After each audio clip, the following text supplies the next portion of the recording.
स्तर पे क्या है। इस जगत में थोड़ी भी पीड़ा किसी को रहे, दुख रहे,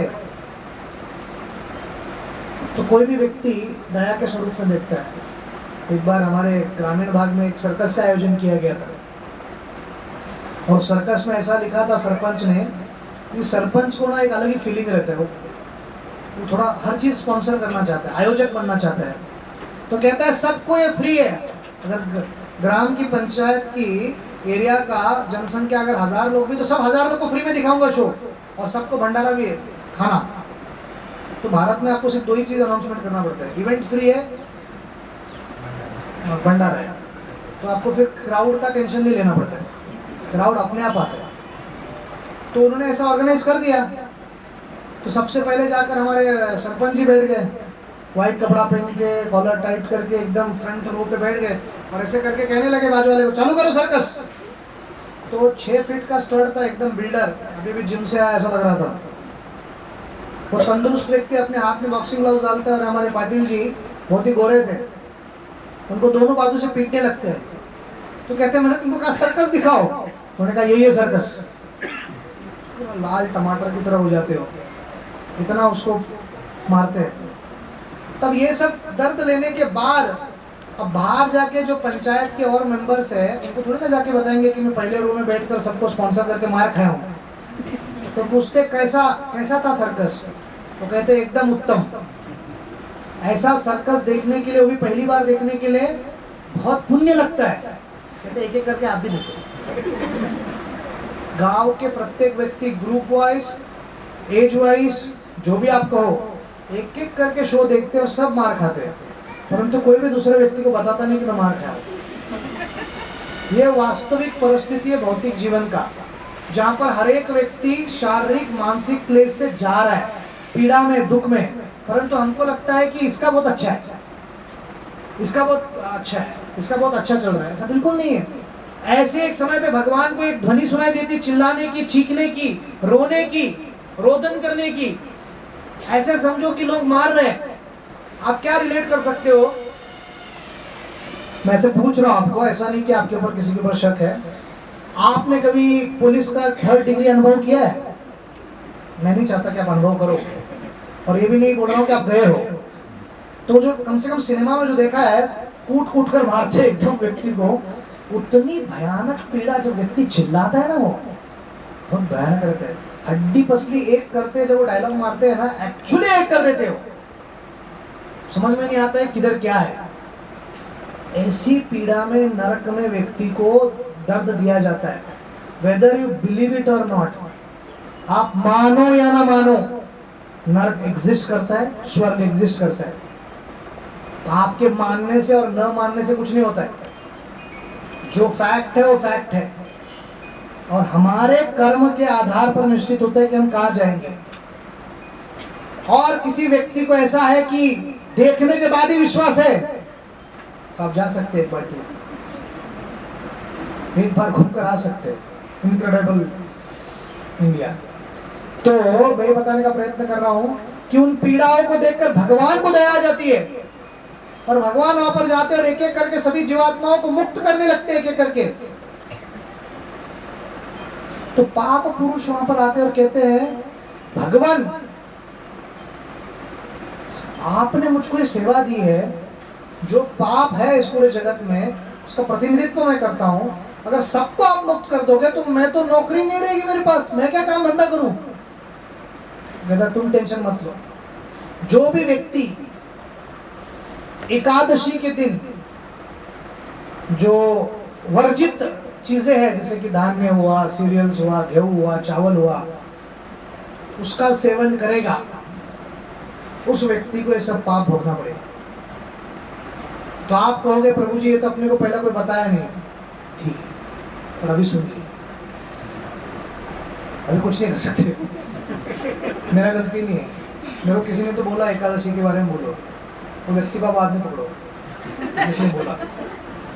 तो एकादशी बहुत शक्तिशाली है, आध्यात्मिक प्रगति कराता है, और केवल आध्यात्मिक प्रगति नहीं कराता है। वशिष्ठ मुनि हो, फिर अन्य जितने मानधती राजा हो, उन सबको जब भी राज्य प्राप्त करनी थी, संतान प्राप्त करना था, वैभव प्राप्त करना था, मरे हुए व्यक्ति को जीवित भी करके लाना था, उन्होंने एकादशी का व्रत किया।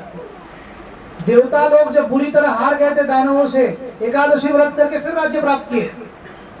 इतना ही नहीं, प्रभु रामचंद्र जब मानवी लीला कर रहे थे तो श्री रामेश्वर जी का पूजा अर्चना करके, मानवी लीला कर रहे तो शिव जी की उपासना की, करने की आवश्यकता नहीं पर उन्होंने की। और फिर उसके बाद उन्होंने एकादशी का व्रत भी पालन किया ताकि एक ब्रिज बने सक्सेसफुल, जो पार कर पाए और लंका पहुंच पाए। और रावण के वध के लिए भी तो स्वयं श्री राम, उनके नाम से एकादशी है, उन्होंने एकादशी का व्रत किया। विचार कीजिएगा, उन्होंने क्या किया? थोड़ा साइड देना बोलिए, हमको यहाँ पे ब्रिज बनाना है। तुमने क्या किया? एकादशी का पूर्ण व्रत किया। और व्रत करने के पश्चात वो कार्य किए। जैसे एक नहीं अनेक कथाएं अम्बरीश महाराज के संदर्भ में हो, किनके भी संदर्भ में क्यों, एकादशी बहुत ही शक्तिशाली पर्व है, बहुत ही पावन पर्व है। आप में से कितने लोग ने किया कल? सब किए ना? आप तो मेरे साथ थे यार, मैं नाम खराब करूंगा। सो हम सब ने एकादशी की कल, है कि नहीं?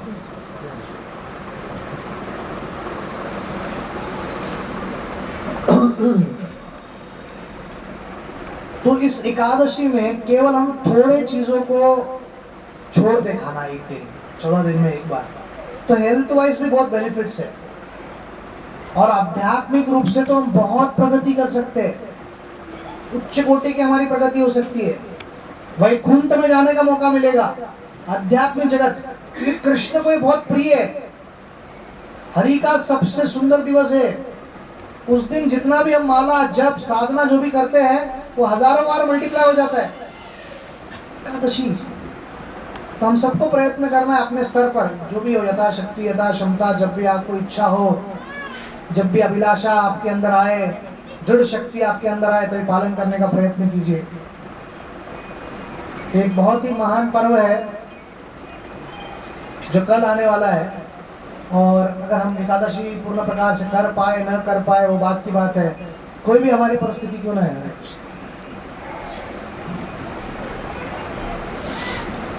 उन सभी परिस्थितियों में हम निश्चित रूप से एक कार्य तो कर ही सकते हैं। वो कार्य क्या है? एक या नमो महावदन्याय श्री चैतन्य महाप्रभु का आश्रय ले सकते हैं। किनका? श्री चैतन्य महाप्रभु का। तो भगवान श्री कृष्ण इस जगत में आते क्यों है? उनका एकमात्र उद्देश्य है जगत में आने के लिए हमारे जो जीवन एक अलग दिशा में जा रहा है उसको दिशा देने के लिए। एक बार एक हवाई जहाज में एक हवाई सुंदरी आती है, एयर होस्टेस, और वो कहती है कि मुझे आपको एक सुखद समाचार देना और एक दुखद समाचार देना है। तो हमारे भिवंडी के पटेल जी थे और कपड़े के बिजनेस में बहुत उनका नुकसान हो गया था जीएसटी और अन्य चीज़ों के कारण, नोटबंदी के कारण, क्योंकि 80-90% से ब्लैक मनी से चलता था उनका। तो बहुत दुखी थे वो कि सब अभी सफ़ेद हो रहा है, और वो लंदन में जाके कुछ ट्राई करना चाहते थे अपने रिलेटिव के यहाँ पर कुछ बनता है कि नहीं। तो उनको जब कहते हैं कि दुखद था या सुखद चाहिए, कहते हैं इससे ज़्यादा दुख क्या हो सकता है, कुछ अच्छा सुनाओ भाई। तो लेडी उनको सुनाती है, देखिए हमारा जो प्लेन है ना बहुत गति से जा रहा है, और पूरे इस एयरक्राफ्ट के इंडस्ट्री या उसके इतिहास में आज तक इतनी तेजी से कभी प्लेन चला ही नहीं है। उससे दुखद क्या है? बोलते किधर जा रहा है पता नहीं, गति जोरदार है परंतु दिशा नहीं है। तो पूर्ण पुरुषोत्तम भगवान श्री कृष्ण इस जगत में आते क्यों हैं? उनके इस जगत में आने का एक महत्वपूर्ण उद्देश्य क्या है? वो महत्वपूर्ण उद्देश्य है कि दिशा देना जीवन को। क्या देना? तो हमारा जीवन कोई और दिशा में चल रहा था, हम समझ रहे थे कि बॉलीवुड की तरह हमारा जीवन चलता रहेगा, ये है वैसा है। कृष्ण भक्तों के संग में हम आते हैं और उनकी कृपा से हम पूर्ण प्रकार से जो विचारधारा है हमारी पूरी बदल जाती है। हाँ, हम अपना कार्य बराबर करते हैं, प्रगति करते हैं, शिक्षण में भी आगे जाते हैं, परंतु जो हमारी मानसिकता थी कि ये जगत पिकनिक का स्पॉट है, केवल मेरे मनोरंजन के लिए, केवल मेरे मजे के लिए, केवल मेरे भोग के लिए है, खाना है पीना है, बस यही करना है, वो सबसे बाहर निकलकर व्यक्ति को पता चलता है कि ये तपोभूमि है।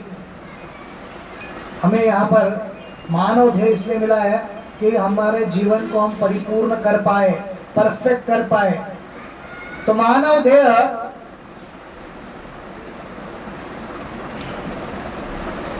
एक A1 क्लास मर्सिडीज बेंज की तरह है, और वो कार का उपयोग अगर आप हल चलाने के लिए उपयोग करोगे किसानी में या खेती में, तो निश्चित रूप से वो कुछ फायदे का नहीं है।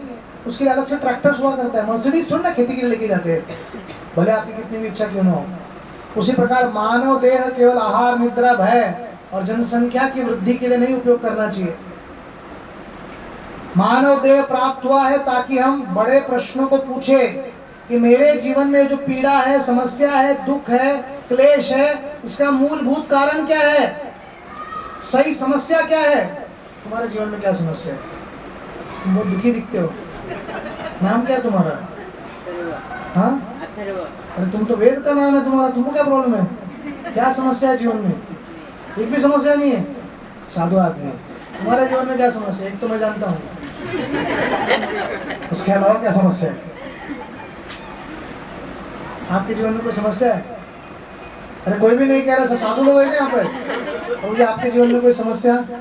समस्या है, मैं कहीं भी निरंतर नहीं जा पाता। अच्छा, मतलब कहीं भी का अर्थ क्या है? मतलब सत्संग बोल रहे हैं? हाँ, फिर ठीक है। सही जगह पर आप निरंतर नहीं जा पा रहे तो समस्या हो सकता है, बिल्कुल। तो अगर हम ठीक प्रकार से जांच पड़ताल भी कर ले तो हमें पता चलेगा कि सबकी समस्या एक जैसी नहीं है। हालांकि अथर्व बता नहीं रहा है, पर उसका बहुत सारा रहेगा। तो बच्चे का अलग समस्या है, बड़ों का अलग समस्या है। जो बच्चे वो एग्जाम का टेंशन ले रहे हैं, जो पढ़ कर गए हैं उनको ये टेंशन है कि स्कूल में क्यों नहीं थे हम। अब सब लोग जो जॉब करते हो अपने स्कूल के दिनों को याद करते हैं, अरे कितना अच्छा दिन था यार, कोई टेंशन नहीं था, कोई एंजाइटी नहीं थी। तो समस्या की परिभाषा क्या है? शास्त्रों के अनुसार समस्या की परिभाषा है जो सबको समान हो और उसे कोई रोक ना पाए। कोई चाहता भी नहीं है, कोई रोक भी नहीं सकता, और सबको समान है। Common to all, no one wants it, no one can avoid it. वो रियल प्रॉब्लम है। बाकी सभी प्रॉब्लम आर्टिफिशियल है, पेरीफेरी पे आता है जाता है। तो ये क्या है समस्या? जन्म, मृत्यु, जरा, व्याधि, birth, old age, disease, death. इस चक्र से अपने को बाहर निकलने का, फिर किसी माँ का गर्भ, फिर जन्म, फिर कोई प्राणी के गर्भ में, फिर जन्म। तो इससे बाहर कैसे निकल सकते हैं? इससे बाहर निकलने के लिए ही पूर्ण पुरुषोत्तम भगवान श्री कृष्ण अलग अलग रूपों में यहाँ पर आते हैं और दिव्य लीलाएं करते हैं। एक बार राम जन्मभूमि के आंदोलन में 92 के समय पे एक साधु बिना टिकट लिए ट्रेन से जा रहे थे। तो टीसी उनके सामने आते और कहते हैं, साधु टिकट दिखाओ। तो साधु थोड़े से, अभी साधु थे पर कुछ साधु थोड़ा गुस्सा भी बहुत ज़्यादा करते हैं। तो उन्हें कहा, तुमको पता है मैं राम जन्मभूमि जा रहा हूँ, मुझसे टिकट मांगते हैं। तो कहता है, अगर तुमने टिकट नहीं दिया साधु जी तो मैं आपको कृष्ण जन्मभूमि पहुँचा दूंगा। तो अलग अलग भगवान जो है वो दिव्य लीलाएं इसलिए करते हैं ताकि हमारे चित्त को आकर्षित कर पाए, किसी भी प्रकार से, कोई भी क्यों ना हो, बस हमारे चित्त को आकर्षित करना चाहते हैं। तो कृष्ण उस प्रकार इतनी सारी लीलाएं करने के बाद जो उनके निकटतम भक्त थे उन्होंने उसका आश्रय लिया और सुधर गए। पर दुर्योधन जैसा व्यक्ति, शिशुपाल जैसा व्यक्ति, जिसको सुबह का मंगल आरती, श्रृंगार दर्शन, फिर उसके बाद राजभोग दर्शन, फिर वैकालिका का दर्शन, फिर संध्या दर्शन, सुबह शाम दर्शन लिया उन्होंने, 24/7 देखा हस्तिनापुर में दुर्योधन ने। तो जितना बार भी देखा है भगवान को दंडवत नहीं किया। देखने के बाद कहते हैं दूध वाला। इतना अंदर द्वेष भरा है। ऐसा नहीं है कि भगवान जिनके भी सामने में थे द्वापर युग में सब भक्त बन गए, क्योंकि भक्ति करने के लिए पहला हृदय साफ होना चाहिए और भाव होना चाहिए, कृष्ण का आश्रय लेने की इच्छा होनी चाहिए, आकांक्षा होनी चाहिए। और कब निर्माण होता है? जब हम हरि कथा सुने ध्यान पूर्वक, और जो हमारा आसक्ति हो धीरे धीरे निकलता है। तो दुर्योधन सुधर नहीं पाया, पर दुर्योधन पे एक व्यक्ति ने कृपा दिखाई, जिसके बारे में हम थोड़ी देर में चर्चा करेंगे। तो कृष्ण भगवान आध्यात्मिक जगत गोलोक वृंदावन जाने का विचार करते हैं। मुझसे ज्यादा आनंद तो मेरे भक्तों ने लूटा, और खास करके श्रीमती राधा रानी। श्रीमती राधा रानी इतना आनंद कैसे प्राप्त कर पाई? तो कोई व्यक्ति कहता है भक्ति करके देखो, तुम्हें क्या पता, तुम तो भगवान हो। भगवान सोचते भक्ति में इतना पावर है, करते ट्राई। तो उसी क्षण उनका तमाल पेड़ की तरह उनका जो श्याम वर्ण है वो पूर्ण रूप से गौरांग वर्ण का हो जाता है, गौर वर्ण का हो जाता है। तो श्रीमती राधा रानी का कांति और उनके भाव को लेकर वो गौरांग महाप्रभु यहाँ पर प्रकट होते हैं 1486 में। अभी हमारा अभी का इतिहास का ही है, 525 साल पहले, बहुत पुराना नहीं है। इससे और 12-13 साल पहले एक और महान व्यक्ति जन्म लेते हैं। व्यक्ति मतलब भगवान, जो स्वयं श्री बलराम है।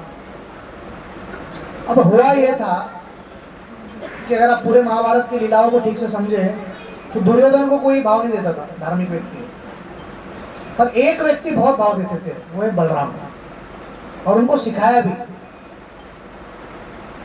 आ जाइए।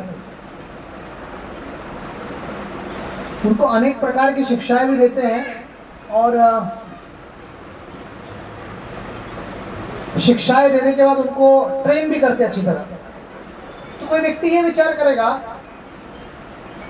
यार कितना दानव है। अगर आप पूरी महाभारत को ठीक से देखोगे, दूध की तरह सफेद, दूध मतलब एक्चुअल दूध वाला दूध, प्रॉपर दूध, वो है युधिष्ठिर महाराज। और कर्ण मतलब जैसा संग वैसा रंग, कभी अच्छा बोलेगा कभी बुरा बोलेगा। सुबह उठ के एकदम अच्छे मूड में रहता है, दान वान कर देता है, शाम तक मदिरा पान वगैरह बाकी सब काम चालू है। तो ऐसा प्रकार का व्यक्ति था कर्ण। उसका इमेज अलग से बना है महाराष्ट्र में, पर एक नंबर का विलन है वो। नेक्स्ट मतलब है ऐसा, उसके बारे में हमारे पास समय नहीं चर्चा करने के लिए, और मेरा बहुत ही क्या बोलते हैं उसको, बहुत ही फेवरेट टॉपिक है, पर आप फिर कभी, क्योंकि वो हमारा आज का पॉइंट नहीं है। दुर्योधन जो है ना, काले डांबर की तरह है। अंधे व्यक्ति को भी दिख जाएगा कि वो डांबर है। किसी व्यक्ति को भी पता चल सकता है कि वो इतना काला गुण का है। फिर भी बलराम जी ने क्यों मदद किया? क्योंकि कलयुग में जितने भी लोग आने वाले थे ना, वो लगभग दुर्योधन थे या उससे ज्यादा। तो आप कहोगे प्रभु दुर्योधन तो इतना दुष्ट था, हम भी उस दुष्टता की हद को पार कर सकते हैं। पावर नहीं है, पावर नहीं है। जितने भी हिटलर हुए, गद्दाफी हुआ, सद्दाम हुसैन हुआ, इतने क्रूर क्यों थे? हमारी तरह ही है ना, मानव ही तो है। पावर आया, हाथ में सत्ता आएगी ना, धन आएगा ना, संपत्ति आएगी ना, तो आपका रियल हार्ट बाहर आएगा, रियल मूड बाहर आएगा, रियल कैरेक्टर बाहर आएगा। अभी कुछ नहीं, इसलिए प्रभु आप ही के हम नंबर भक्त हैं, क्या करें, है ही नहीं तो फिर करेगा क्या? कुछ कर ही नहीं सकते, इसलिए शांति से बैठा है हाथ पे हाथ रखकर। और उतनी शक्ति हो तो power corrupts and absolute power corrupts absolutely. सत्ता व्यक्ति को पागल बना सकता है, और पूरी सत्ता किसी के पास हो, जैसे कि डिक्टेटरशिप में रहता है, तानाशाही में, तो आदमी पागल हो जाता है। फिर कुछ भी कर सकता है, कितनों को भी मार सकता है। स्टालिन ने कितनों को मारा, लेनिन ने कितनों को मारा, मसूलिनी ने कितने लोगों को मारा इटली में, इसका कोई हिसाब नहीं है। ये तो छोटे मोटे लोग हैं, दुर्योधन तो और भयंकर था।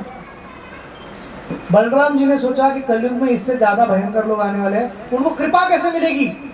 तो ऑलरेडी बलराम जी महान स्वरूप उनका नित्यानंद प्रभु के मूड में वो चले गए थे। नित्यानंद प्रभु की जय। नित्यानंद प्रभु, अबे आप सभी को पता है कि कृष्ण भक्त वत्सल है। कृष्ण अपने भक्तों के लिए कुछ भी करने के लिए तैयार रहते हैं, कुछ भी मतलब कुछ भी। यहाँ तक कि सबसे ज्यादा आर्यन को क्या पसंद है? दिया हुआ शब्द ना।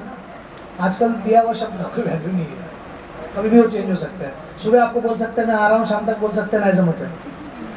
तो उसके लिए इतना कलयुग में हम लोग सोचेंगे क्या बड़ा बात है यार। परंतु पहले के लोग शब्द अगर वचन दिए तो करते थे।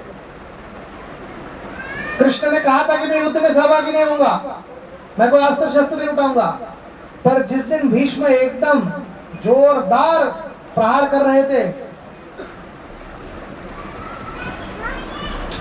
और जब उन्हें लगता है कि आज अर्जुन का अंत निश्चित है, तब कृष्ण टूटे हुए रथ का पहिया उठाकर, अच्छा रथ का पहिया नहीं निकाला उन्होंने, बोला ऐसा कौन काम करता है, उसका पहिया निकालकर दौड़ने लगे। किनकी दिशा में?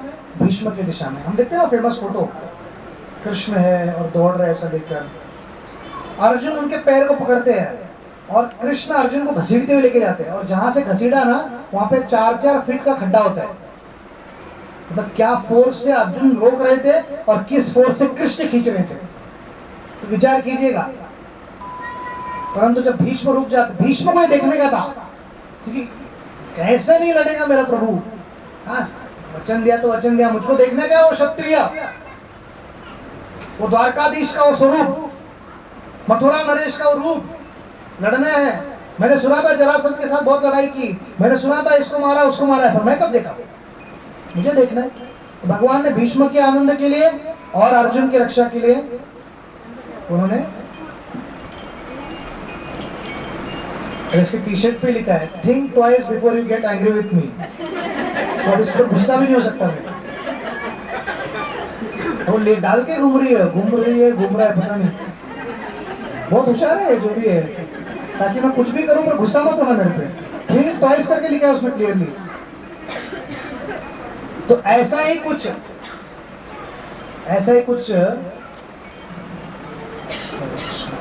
आइए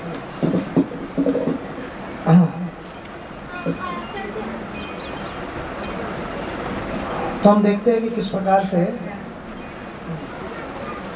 तो वे श्री कृष्ण अपने भक्त को बचाने के लिए अपने वचन को भी तोड़ने के लिए रेडी हो जाते हैं। तो चक्र भी वो जो लिया है पहिया, उसको डालना पड़ेगा ना किधर, तो और कृष्ण थोड़ी ना गैराज में काम करते थे कि वापस जाके उधर डालेंगे, तो कहीं तो डालना है उसको, और फुल स्पीड में था वो, तो फेंक देते हो। कुछ आचार्य को मानना है कि पश्चिम बर्धमान जिला जो बांग्लादेश के बॉर्डर पे आज 5000 साल पहले बांग्लादेश नहीं था, तो वहाँ पर वो जाकर गिरता है, और उस स्थान का नाम पड़ता है एक चक्र। क्या पड़ता है? वहाँ पर ही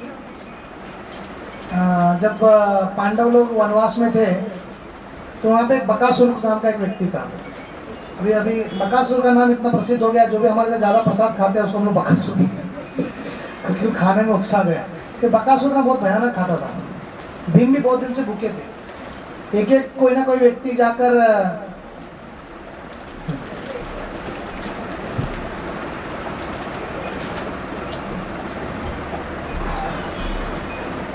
कोई ना कोई व्यक्ति उनके साथ जाना चाहिए, और वो अन्न सब सामग्री एक बैलगाड़ी में डालकर लेके जाते थे।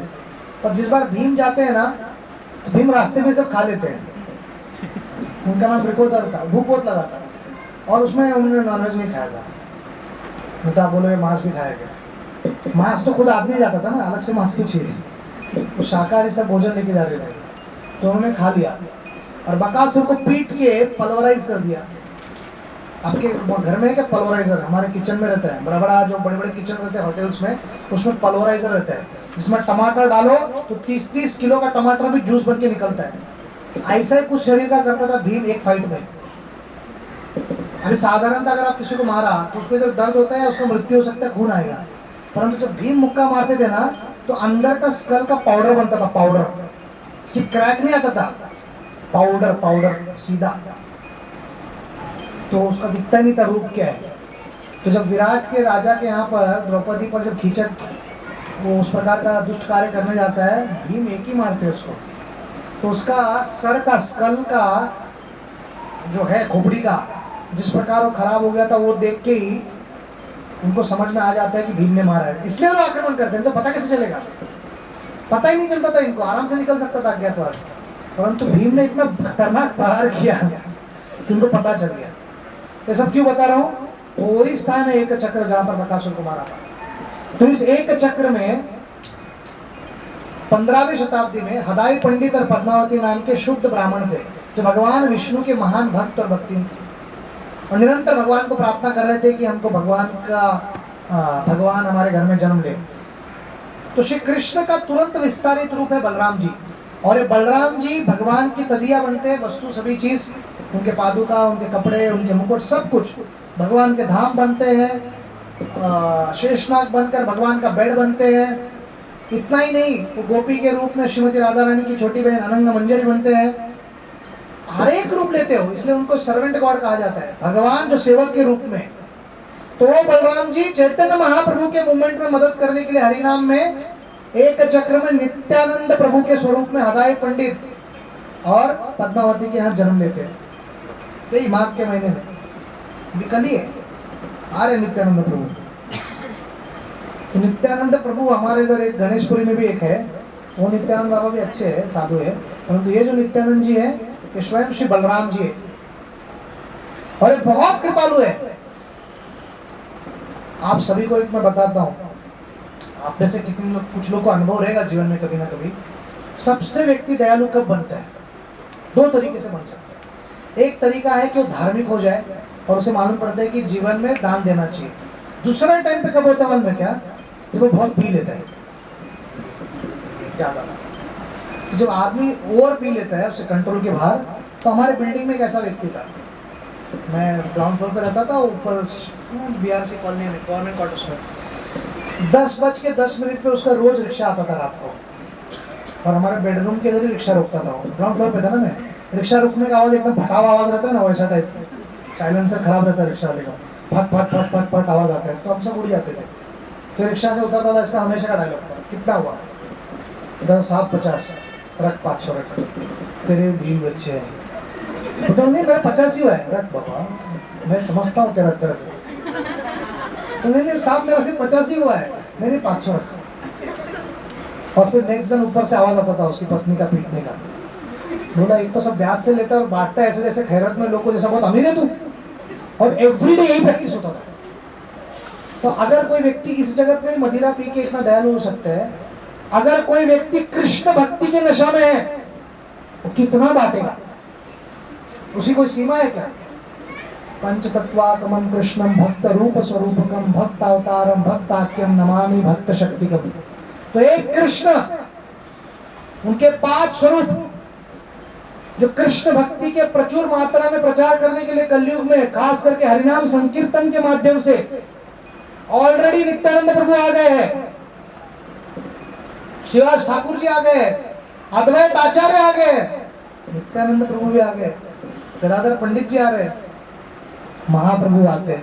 इस सब आने के बाद भगवान को नीचे बुलाने के लिए चैतन्य महाप्रभु को अद्वैत आचार्य शालिग्राम शिला लेकर, गंगा जल लेकर, तुलसी उनको अर्पण करते हुए कहते हैं, भगवान भगवान के रूप में मत आना, भक्त के रूप में आना, कि ऑलरेडी मैं हूँ, प्रचार हो नहीं रहे। कलयुग के भयानक लोग कैसे है? देखो भगवान में ना, कलयुग में मारने के लिए भगवान को कुछ नहीं चाहिए, केवल एक वायरस भेजने का जरूरत है बस, सब समर्पण की भावना में आ जाएंगे। अभी इतना बिंदास क्यों बैठे आप? पिछले साल बैठ सकते थे क्या यही टाइम पे ऐसा? क्योंकि आपको थोड़ा बहुत मालूम है कि थोड़ा गया है, नहीं तो वातावरण इतना टाइट था उस वक्त, लोग कह रहे थे प्रभु जी घर से करते अच्छा लग रहा है, थोड़ा जीवंत रहेंगे तो आगे भक्ति कर पाएंगे। अब ये ऐसा है, भगवान को आने की आवश्यकता है क्या कलयुग के प्राणियों को या राक्षसों को मारने के लिए? नहीं आवश्यकता है। पर टफ क्या मालूम है क्या? कलयुग के जीवात्मा को ट्रांसफॉर्म करना, भक्ति में लगाना बहुत कठिन है। और कलयुग के लोगों की मानसिकता क्या है? आप कह रहे भक्ति करो, तुम करते हो क्या? कृष्ण क्या कह रहे, मेरी भक्ति मैं कैसे करूँ? करना पड़ेगा, तुम करोगे तो मैं करूंगा। और एक कलयुग की मेंटालिटी है। कोई भी माता पिता अपने बच्चे को बोलेंगे ना, बच्चा अच्छे से रहो, अच्छे से बैठो, मोबाइल नहीं देखते, तो आपको भी वैसा बिहेव करना पड़ेगा। आप 24 घंटा व्हाट्सएप में घुसे रहोगे और बच्चों को कहोगे कि मोबाइल मत देखो, ऐसा होता नहीं हो। तो आपको भी कुछ ना कुछ थोड़ा बहुत तो स्टैंडर्ड मेंटेन करना पड़ेगा कि उनके सामने हम ना करें। कलयुग का नेचर ही ऐसा है जीवात्माओं का, मनुष्यों का। तो इसलिए भगवान कृष्ण अपने भक्त के रूप में, गौरांग महाप्रभु के रूप में आते हैं। वो बलराम जो सर्वशक्तिमान है, शक्तिशाली है, वो नित्यानंद प्रभु के रूप में आते हैं।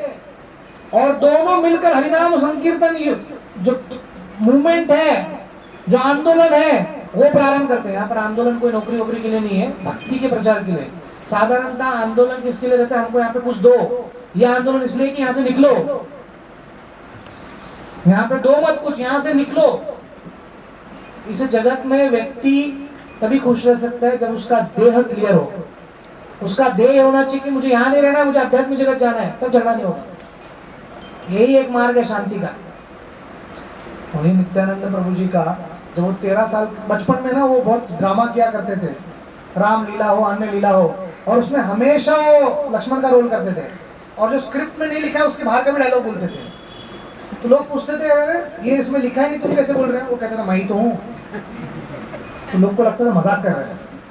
जैसे वृंदावन में भी जब कालिया का ये मर्दन लीला चल रहा था, नंद महाराज और हमारी यशोदा माता बार बार मूर्छित होकर गिर रही थी।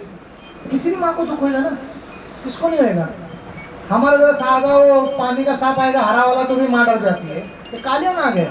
और कालिया नाग मतलब इतना छोटा सा नहीं था, बहुत विशाल कालिया नाग था, छोटा मोटा पानी का सांप थोड़ी ना था। आचार्य कहते कि पानी का सांप है, परंतु बहुत विषैरी हो। और कृष्ण उस पर नाच रहे, ऊपर से नाच रहे, उनको नीचे चला गया पानी में। सोचो ना, कोई माँ क्या सोचेगी, 6 साल 8 साल का बच्चा नीचे चला गया पानी में, किसको भी डर लगेगा। भगवान कह रहे टेंशन मत लो, अरे मेरे ऊपर रहते हैं, मैं इतना बड़ा सांप है, मेरे सामने कुछ नहीं है। तो तुम कौन हो? मैं अनंत शेष हूँ। अच्छा, तुम अनंत शेष है, भगवान है, सब लोग मेरे घर पे आए क्या? तो यशोदा माता का प्रेम जो है ना बहुत गाढ़ा है। वृंदावन का प्रेम कैसा है? When love supersedes भगवान का opponents, भगवान का माधुर्य जब ऐश्वर्य के ऊपर चला जाता है उसे कहते हैं वृंदावन, जहां पर किसी को कुछ लेना देना नहीं कि भगवान कौन है, उन्हें कुछ उससे लेना देना नहीं है। तो हम देखते हैं कि कैसे ब्रज में ये भाव था। तो हदाई पंडित और पद्मावती जब देखते 13 साल का हो गया, उनके यहाँ पे एक लक्ष्मीपति नाम के एक सन्यासी आते हैं, और वो सन्यासी वहां पर जब पहुंचते हैं वो कहते हैं कि हम, आप रामलीला में सुनते हो ना, सुना है कि नहीं आपने? अथर्व, हाँ। वो इस प्रकार है कि विश्वामित्र जी आते हैं, और विश्वामित्र जैसे आते दशरथ अपने सिंहासन से उठ जाते हैं और कहते हैं आप बैठिए, आपका ही राज्य है। He meant it। अगर दशरथ महाराज को बोलते थे विश्वामित्र ठीक है मेरा तो तुझा, दशरथ जाने के लिए तैयार है। आप सोचिए किसी साधु को बुलाते और कहते हो सब प्रभु का है, आप ही का है, और उसने कह दिया तो ठीक है फिर जाओ, अभी मेरा है तो। बोलेंगे प्रभु जी ये फॉर्मेलिटी, आप थोड़ा ज़्यादा सीरियस नहीं हो रहे? अरे भाई खाओ और जाओ, एक पैकेट लो और चलो, इससे ज़्यादा कुछ नहीं मिलेगा। तो क्योंकि हम बहुत सुपरफिशियल लेवल पे सब बड़ी बड़ी फॉर्मेलिटीज करते हैं। तब तो दशरथ महाराज वो मूड में नहीं थे, हदाई पंडित भी वो मूड में नहीं थे। हदाई पंडित ने जब कहा जो चाहिए लो, तो कहते कि आपका 13 साल का लड़का दो। 13 साल का लड़का क्या वो होटल नहीं खोला था उन्होंने कि वहाँ पे उनको साफ करने के लिए चाहिए था, वो इसलिए लेके जा रहे थे ताकि उनको भक्ति में और प्रगत कर पाए। और ये लक्ष्मीपति के शिष्य माधवेंद्रपुरी है, और माधवेंद्रपुरी से दीक्षा लेते हैं नित्यानंद प्रभु, अद्वैत आचार्य और अन्य जितने भी ईश्वरपुरी, ये सब उनके प्रमुख शिष्यों में एक है। अब ये हो गया, और फिर उसके बाद कुछ समय के बाद वो वापस लौटते हैं, फिर विवाह करते हैं वसुधा और जानवा से, दोनों बहनें थे, अच्छे से उनका जीवन चल रहा था। फिर एक मुख्य लीला जो हम सबके संदर्भ में है वो है जगाई मदाई की लीला। जगाई मदाई बहुत ही पापी लोग थे, है तो जन्म उनका ब्राह्मण कुल में हुआ था, पर पबजी से ज़्यादा आसक्त हो गए हो, और सुबह शाम केवल पबजी खेल रहे थे। यहाँ वहाँ उन्होंने छोटा सा वो कहा कि प्रभु जी ये दारू नहीं है, वाइन है, वाइन, WINE, वाइन म्हणजे दारू नसतं, ऐसा करके उन्होंने चालू किया पहला थोड़ा थोड़ा, क्या कहते हैं उसको, द्राक्षी का जूस पीना सड़ा हुआ। और फिर धीरे धीरे वो बहुत नंबर 1 ताड़ीमाड़ी केंद्र के अध्यक्ष हो गए, और केवल पिया करते थे, इतना पीते थे और सब जगह पीते थे, पर पैसा किधर भी नहीं भरते थे। जो पैसा मांगा उसको सीधा हम लोग, जो पैसा मांगा सीधा ट्रांसपोर्ट, तो लोग पैसा मांगना भी छोड़ दिए। वो जैसे जिस रास्ते से आते थे वहाँ पर ट्रक भर के या बड़े बड़े ड्रम भर के रख देते थे मट्टे का, पीते रहो। उस जमाने में स्ट्रॉ नहीं था, नहीं तो इतना लंबा जाते भी नहीं थे। सो ये सब प्रकार का कार्य करते हुए लोगों को पीड़ा दुख दे रहे, और जो हमारे चित्रगुप्त जो मेंटेन रखते रिकॉर्ड, उनका computer best of software Linux हो या कोई भी हो, दुनिया भर का सब OS डाल के भी वो हैंग हो रहा था। इतना पाप कैसे कर सकता है यार कोई? अलग से एक नौकरी पे रखना रहेगा 10,000 रुपये देके उसको कि लिखो भाई इसका, पेन से लिखो। और ये पाप करने वाले लोगों को एक बार नित्यानंद प्रभु उनके ऊपर दया आई और कहा कि इनको प्रचार करते हैं। हरिदास ठाकुर ने कहा बहुत बार मार खिलाया तुमने इस जगह पे, इनको छोड़ दो, प्रचार करने के लिए पूरी दुनिया है, यही पढ़े क्या? नहीं किसको करने गए, ये भक्त बन गया। ये जगाई मदाई दोनों भाई इतने डॉन हैं, अगर ये भक्त बन गए पूरे दुनिया को पता चलेगा गौरांग महाप्रभु की लीला क्या है।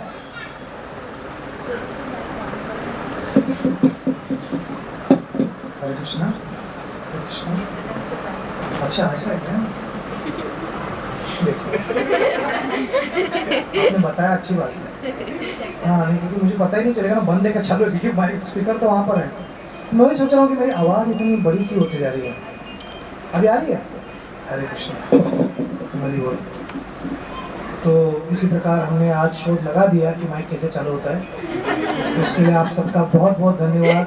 It took at least 1.5 hours to come to know that कि माइक चालू ऐसा होता है and it is a great success. So और मैं भी अपने भाव में इतना डूबा हुआ था है ना, मैं भी माइक का ला लूँ ना, माइक मिल गया चालू हो गया।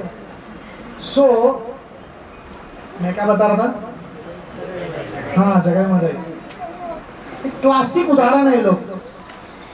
तो नित्यानंद प्रचार के लिए जाते हैं, उनके क्रोधित होकर, बड़े स्टोरी को शॉर्ट कर रहा हूँ, जोर से मटका उनके सिर पर मार देते हैं, रक्त बहने लगती है। अब ये बलराम कौन है? बलराम जी वो व्यक्ति है जो दिविदा हो या रुक्मी हो, कृष्ण के साला जी खेल रहे थे कुछ जुआ, तो बार बार दांत दिखा रहे थे लोग, हंस रहे थे, चिड़ा मतलब चीटिंग करके। बलराम जी 4 बार 5 बार 6 बार सहन किया। आकाशवाणी हुए चीटिंग करे, उठाए गदा डाल दे सब पे, रुक्मी खत्म। तो प्रभुपाद वहाँ पे भागवतम में तात्पर्य में लिखते हैं, क्षत्रियों को शादी में ऐसे 1-2 लोग मरते हैं, टेंशन मत लो।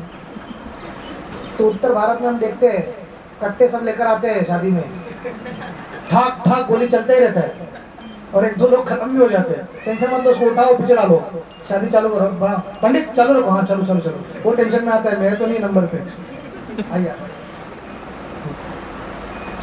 तो अब यहाँ पर ये होता है कि श्री नित्यानंद प्रभु वो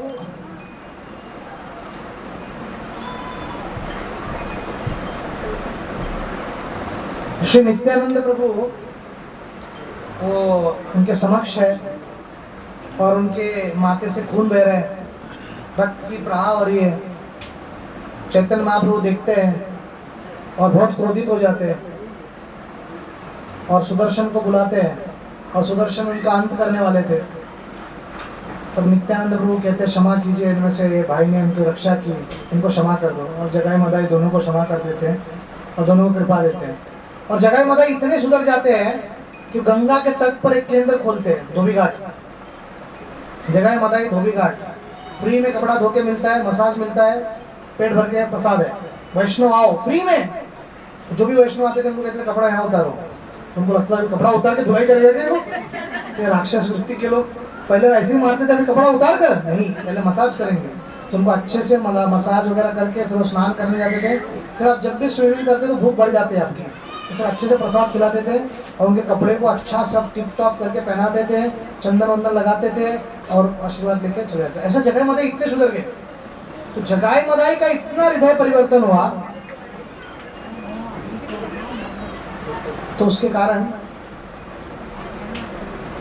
सभी उनसे प्रसन्न हुए और इसी कारणवश गौरांग महाप्रभु जगाई मदाई को इतना कृपा देने के कारण उनमें इतनी सुधार होती है। तो जगाई मदाई अगर हो सकते हैं नित्यानंद प्रभु की कृपा से, तो हम भी हो सकते हैं। निताई पद कमल कोटि चंद्र सुशीतल, परम करुणा पहु दुविजन निताई गौर चंद्र, सब अवतार सार शिरोमणि केवल आनंद कंड। तो आनंद के कंड हो, तो हमको क्या करना है, उनका आश्रय लेना है। तो आप सभी लोग यहाँ पर सम्मिलित हुए, अलग अलग समय पे हुए पर निश्चित रूप से हुए। आप सभी को कुछ ना कुछ तो कृष्ण कथा प्राप्त हुई। कृपा करके इसको गंभीरता पूर्वक जीवन में लीजिए। Harsh reality of life is everyone will cease to exist. हम सब एक दिन शरीर रूपी जो घर बना के रखे ना हमने और उसको सजा रहे सुबह शाम, उसका दी एंड एक्सपायरी डेट 100% गारंटीड है विथ मैक्सिमम बेनिफिट्स। अगर हम भगवान श्री कृष्ण का आश्रय ले तो जब तक देह है तब तक कृष्ण की भक्ति कर पाए तो कुछ फायदा होगा। आपके अनेक अनेक जो संपत्ति है ये सब है, केवल और केवल आपके जाने के दिन तक स्मरण किया जाएगा। विल का जब तक पेपर बनाते नहीं हो उसके बाद कोई व्यक्ति किसी को स्मरण नहीं करता है। लता जी गई, 2-3 दिन याद किया, दुनिया अपने दुनिया में अपने मूड में। तो कृपा करके यहाँ पर कुछ यश प्राप्त करने के लिए, बहुत महान बनने के लिए प्रयास मत कीजिए, अति प्रयास मत कीजिए, बनिए, परंतु भक्ति के लिए भी समय निकालिए। अगर हम नहीं कर पाए तो निश्चित रूप से बहुत दुखदायी होगा। अभी मेरा ये फेवरेट उदाहरण है, उसको बोल के मैं अंत करता हूँ। अभी किसी कोई व्यक्ति को उसको पर्सनल मत लीजिए, केवल उदाहरण है, नथिंग अगेंस्ट एनी कम्युनिटी या किससे, इसको एग्जाम्पल की तरह लीजिए। हमारे यहाँ पर चंगुर में एक चिंदानी करके एक व्यक्ति हुआ करते थे और 85 साल के वृद्ध हो गए थे, परंतु उनको व्यवसाय में बहुत रस था और अच्छी बात है। परंतु समस्या क्या था कि 24 घंटा वो केवल ये पूछते थे कितना प्रॉफिट हुआ, कितना पैसा आया, कितना पैसा आया, कंटिन्यूस यही चलता था। और उनके पुत्र चाहते थे कि इसमें कोई सुधार आए, इसमें कुछ परिवर्तन आए। तो उन्होंने एक साधु को सेवा में लगाया कि इनका हृदय परिवर्तन करो। सब तीर्थों में उन्होंने घुमाया, फिर भी उनके अंदर कोई परिवर्तन हो ही नहीं रहा था। क्योंकि जहां पर भी, जो भी तीर्थ में जाते थे, धार्मिक स्थल में जाते थे, साधु का कपड़ा देखकर पूछते थे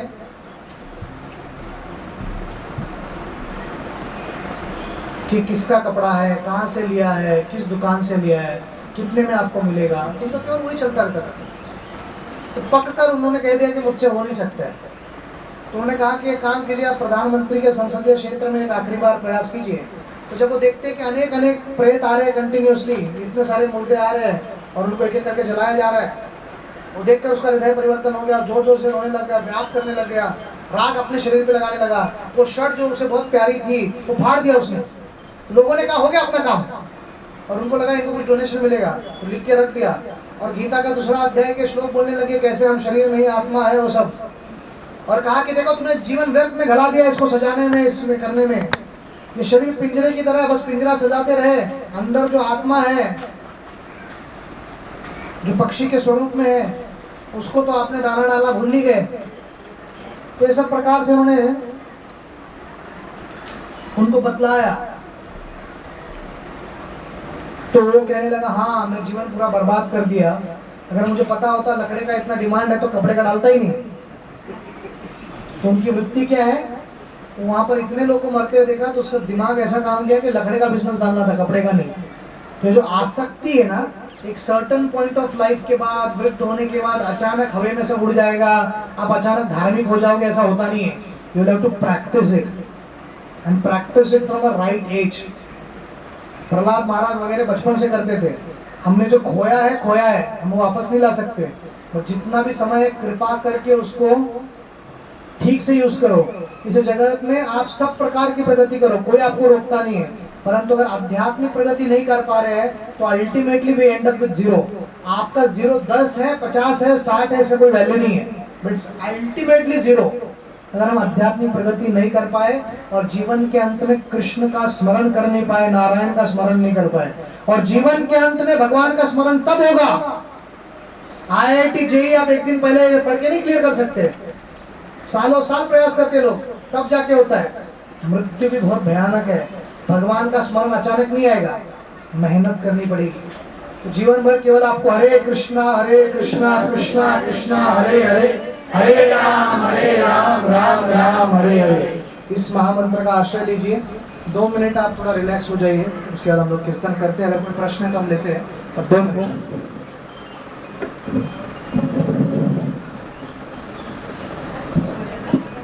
मुक्त करने लगते हैं, क्या करके। तो पाप पुरुष वहां पर आते और कहते हैं भगवान आपने मुझको ये सेवा दी है, जो पाप है इस पूरे जगत में उसका प्रतिनिधित्व मैं करता हूँ, अगर सबको आप मुक्त कर दोगे तो मैं तो नौकरी नहीं रहेगी मेरे पास, मैं क्या काम धंधा करूं। कहता तुम टेंशन मत लो। जो भी व्यक्ति एकादशी के दिन जो वर्जित चीजें हैं, जैसे कि धान्य हुआ, सीरियल्स हुआ, गेहूं हुआ, चावल हुआ, उसका सेवन करेगा, उस व्यक्ति को ये सब पाप भोगना पड़ेगा। तो आप कहोगे प्रभु जी ये तो अपने को पहले कोई बताया नहीं। ठीक है, और अभी सुन लीजिए, अभी कुछ नहीं कर सकते। मेरा गलती नहीं है, मेरे को किसी ने तो बोला एकादशी के बारे में बोलो, वो व्यक्ति को बाद में पकड़ो जिसने बोला। तो एकादशी बहुत शक्तिशाली है, आध्यात्मिक प्रगति कराता है। और केवल आध्यात्मिक प्रगति नहीं कराता है, वशिष्ठ मुनि हो, फिर अन्य जितने मानदती राजा हो, उन सबको जब भी राज्य प्राप्त करनी थी, संतान प्राप्त करना था, वैभव प्राप्त करना था, मरे हुए व्यक्ति को जीवित भी करके लाना था, उन्होंने एकादशी का व्रत किया। देवता लोग जब बुरी तरह हार गए थे दानवों से, एकादशी व्रत करके फिर राज्य प्राप्त किए। इतना ही नहीं, प्रभु रामचंद्र जब मानवी लीला कर रहे थे तो श्री रामेश्वर जी का पूजा अर्चना करके, मानवी लीला कर रहे तो शिव जी की उपासना की, करने की आवश्यकता नहीं पर उन्होंने की।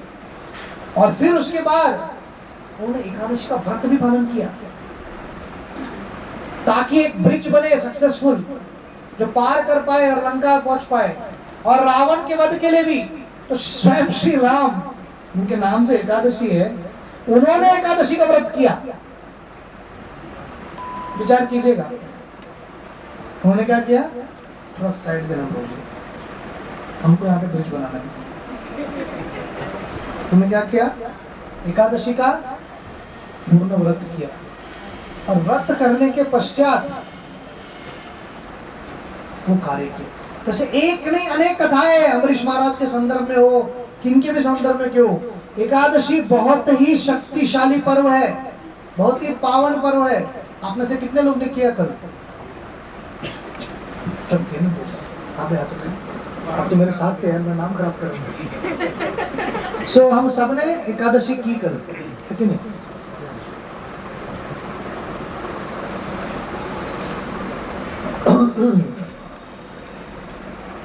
तो इस एकादशी में केवल हम थोड़े चीजों को छोड़ दे खाना, एक दिन 14 दिन में एक बार, तो हेल्थ वाइज भी बहुत बेनिफिट्स है। और आध्यात्मिक रूप से तो हम बहुत प्रगति कर सकते हैं, उच्च कोटि की हमारी प्रगति हो सकती है, वैकुंठ में जाने का मौका मिलेगा। आध्यात्मिक जगत कृष्ण को बहुत प्रिय है, हरि का सबसे सुंदर दिवस है। उस दिन जितना भी हम माला जप साधना जो भी करते हैं वो हजारों बार मल्टीप्लाई हो जाता है। एकादशी तो हम सबको प्रयत्न करना है अपने स्तर पर, जो भी हो, यथाशक्ति यथा क्षमता, जब भी आपको इच्छा हो, जब भी अभिलाषा आपके अंदर आए, दृढ़ शक्ति आपके अंदर आए, तो पालन करने का प्रयत्न कीजिए। एक बहुत ही महान पर्व है जो कल आने वाला है, और अगर हम एकादशी पूर्ण प्रकार से कर पाए न कर पाए वो बात की बात है, कोई भी हमारी परिस्थिति क्यों ना है।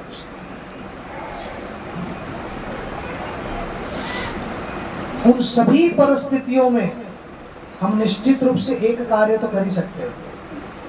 वो कार्य क्या है? एक या नमो महावदन्याय श्री चैतन्य महाप्रभु का आश्रय ले सकते हैं। किनका? श्री चैतन्य महाप्रभु का। तो भगवान श्री कृष्ण इस जगत में आते क्यों है?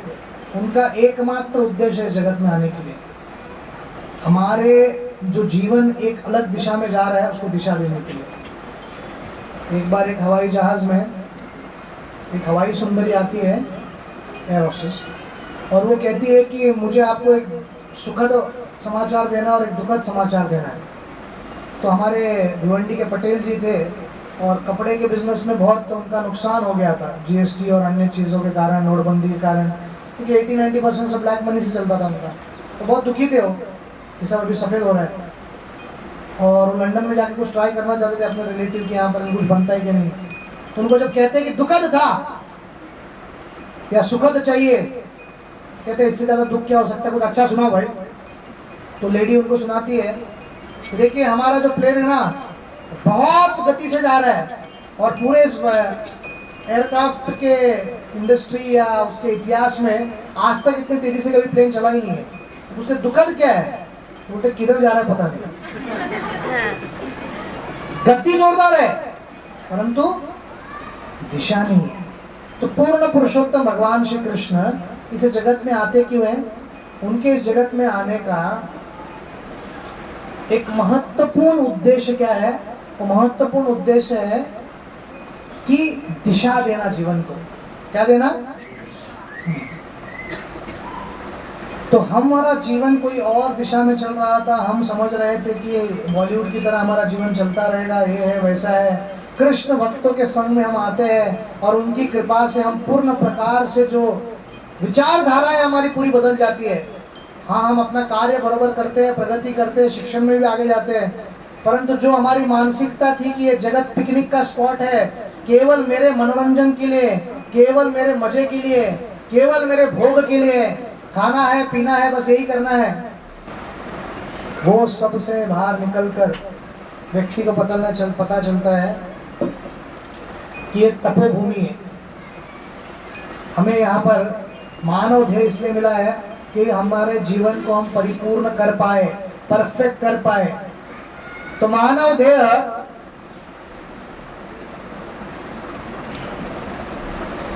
एक A1 क्लास मर्सिडीज बेंज की तरह है, और वो कार का उपयोग अगर आप हल चलाने के लिए उपयोग करोगे किसानी में या खेती में, तो निश्चित रूप से वो कुछ फायदे का नहीं है। उसके लिए अलग से ट्रैक्टर्स हुआ करता है। मर्सिडीज थोड़ी ना खेती के लिए लेके जाते हैं, भले आपकी कितनी भी इच्छा क्यों ना हो। उसी प्रकार मानव देह केवल आहार, निद्रा, भय और जनसंख्या की वृद्धि के लिए नहीं उपयोग करना चाहिए। मानव देह प्राप्त हुआ है ताकि हम बड़े प्रश्नों को पूछे कि मेरे जीवन में जो पीड़ा है, समस्या है, दुख है, क्लेश है, इसका मूलभूत कारण क्या है, सही समस्या क्या है, तुम्हारे जीवन में क्या समस्या है।